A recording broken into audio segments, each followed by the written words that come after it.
Мен Ишанқұлова Айхан Сәтібайқызы Байдулла Айдаров атындағы нөмірі 1 мектеп лицейінің бастауыш сынып мұғалімі. Көрнекті педагог Антон Макаренко. Бала өмірінде ойынның маңызы зор. Ол ересек адамның жұмысында, қызмет бабында қандай мәнге ие болса, онда да сондай мәнге ие болады. Бала ойнағанда қандай болса, есейгенде жұмыс бабында дәл сондай болады. Сондықтан да болашақ қайраткерді тәрбиелеуде ойынның маңызы өте зор деген екен. Олай болса, менің бүгінгі үздік оқыту технологиясы бөліміне дайындаған тақырыбым оқушылардың білім сапасын арттыруда дамытушы ойындардың маңызы. Мақсаты дамытушы ойындар арқылы оқушылардың қол моторикасын дамыта отырып, сөйлеу, есте сақтау қабілеттерін жетілдіру, сабаққа деген қызығушылығын арттыру.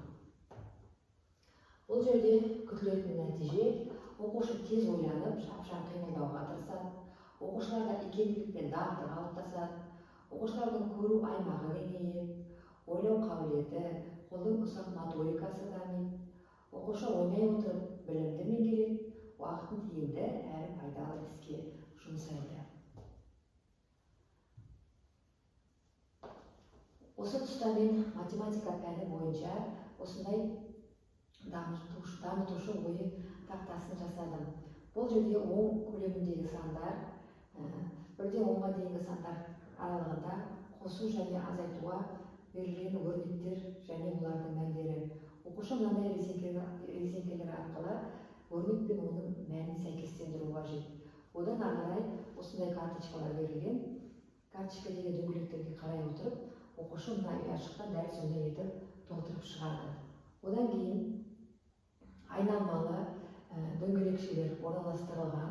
Оқушы мына тапсырмаға қарай отырып, осы өрнекті құрастырады және оның мәнін табады. Ары қарай 1-ден 10-ға дейінгі сандар жазылған және мынандай таяқша берілген. Сол дөңгелекшелерді алып оқушы санға сәйкес барлық жерге толтырып шығады. Жоғарғы жағында таймер орналастырылған. Оқушылар қандай уақыт аралығында тапсырманы орындап шықты, соны қарап белгілеп отыруға болады. Бұл жерде 3-4 сынып оқушыларына арналған тапсырмалар, көбейтуге байланысты тапсырма және олардың мәндері берілген. Оқушы көбейту мен оның мәнін бөліммен сәйкестендіруі қажет. Одан ары геометриялық фигуралар берілген. Оқушы үстіңгі бөлігінде геометриялық фигураларды олардың периметрін табуға байланысты формулалармен сәйкестендіреді. Астыңғы бөлігінде геометриялық фигуралардың ауданын табуға байланысты формулаларды сәйкесінше орналастырып шығады. Одан кейін түрлі түсті дөңгелектермен бейнеленген карточка оқушылар мынандай тапсырмаларды, таяқшаларды алады да осы карточканың үстін толтырып шығады сәйкесінше осындай дөңгелектермен. Бұл жерде де үстіңгі бөлігінде таймер орналастырылған. Оқушылар қандай уақыт аралығында орындап шықты, соны мұғалім өзіне түртіп алып, соңында олардың нәтижелерін бір-бірімен салыстырып, жақсы көрсеткіш көрсеткен оқушыларды мадақтап, оқушыларды сабаққа қызықтырып отыруына болады. Бұл дамытушы ойын тақтасын мынандай қылып өзгерттік. Бұл жерде де өрнектер жазылған таяқшалар алынып, оның орнына басқа тапсырмаларды қойып ауыстырып отыруға болады. Бұл жерде де сондай. Одан бөлек тек қана математика пәнінде емес, басқа пәндерге де мұғалім өз шеберлігіне қарай қажетті тақырыбына сәйкестендіріп, осындай тапсырмаларды дайындап алса болады. Мына жерде үстеу тақырыбына байланысты үстеулер берілген. Оқушы үстеудің антонимдік жұбын тауып бір-бірімен сәйкестендіреді. Ал мына жерде сөз таптары. Оқушы сөз табын өзінің тиісті сұрағымен байланыстырып шығады. Мысалы, мына жерде қазақ тілі пәніне байланысты жұптық жұмыстың кезінде оқушылар сәйкестендіру тапсырмасын орындап жатыр.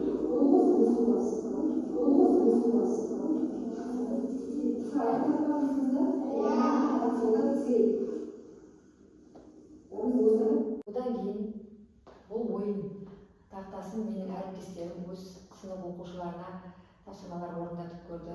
Одан бөлек ата-аналар да осы ойын тақтасымен балалармен жұмыс жасап өздерінің нәтижелерімен, ой пікірлерімен бөлісіп отырды. Саламатсыздар ма? Ғұбайдолла Айдаров атындағы мектеп лицейінің бастауыш сынып мұғалімі боламын. Міне оқушыларымыз жақсы қабылдап, осы жерде жасалынған, ойлап табылған мына өрнектердің мәнін табу, сәйкестендіру және сонымен бірге сәйкестендіру, мысалы 4 пен 5-дің қосындысы 9 деген сияқты. Сонымен бірге мынандай түстерді тез арада ойда сақтап орналастыру және әртүрлі мынандай шеңбершелерді біреуіне, мысалы екі шеңбер мына жерде екеу, мысалы міне үшеу деген сияқты оқушылардың қол моторикасын дамыту, сонымен бірге сандарды есте сақтау, есептерді шығара білу, әртүрлі осы жердегі оқушыларымыздың ойлап тапқан есептерін біз қазір тәжірибеде қолданып, оның тиімділіктерін бізбен бөлісуде. Өте жұмыс жақсы жасалған, ойлап табылған, әр уақытта біз осы жұмысты сыныбымызда қолданамыз деп ойлаймыз. Мен Амалова Ақтолқын Оспанқызы, Ғұбайдолла Айдаров атындағы номері 1 мектеп лицейінің педагог-дефектологы. Осы дамытушы ойындардың баланың зейінін тұрақтандыруға, сақол моторикасын дамытуға өте көмегі көп. Осы ойындарды біз сабақ барысында балалардың зейінін аулау үшін, ойын бір жерге тұрақтандыру үшін өте көп қолданамыз. Бүркіт мына осы ағаштарды әр санға рет-ретімен осыған 5-тен салауым керек. Санап 5-еуін салу осы жерге. Өзін санап 5-еуін салу.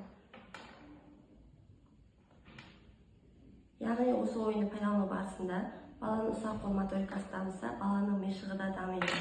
Сол барысында бала өте көп сөйлеуге бейімделеді, әрі сабақ барысында тыныш отырады.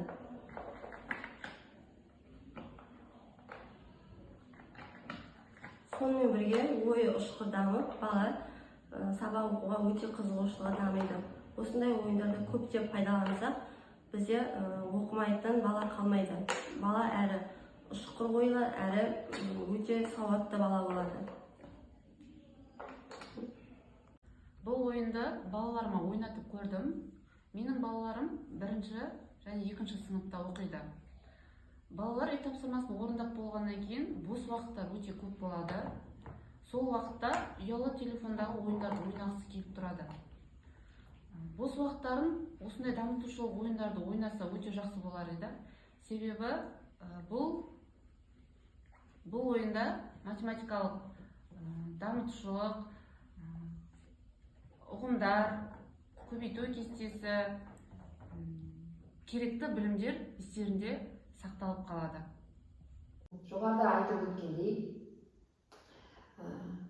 бұл ойын тақтасын бастауыштың жалпы кез келген сыныпқа, кез келген тақырыпқа, кез келген пәнге, әркім өзіне қажетті тақырып бойынша өзгертіп ала беруіне болады.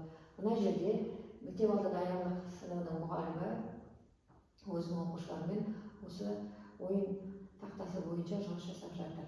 Мына жерде оқушылар өз ретімен жұмыстанып жатыр. Мына жақта да оқушылар үзіліс кезінде де осы тапсырмаларды қызығушылықпен орындау үстінде.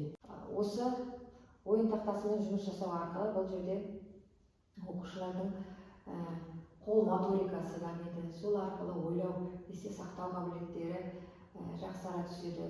Оқушылардың икемділік, шапшаңдық дағдылары қалыптасады.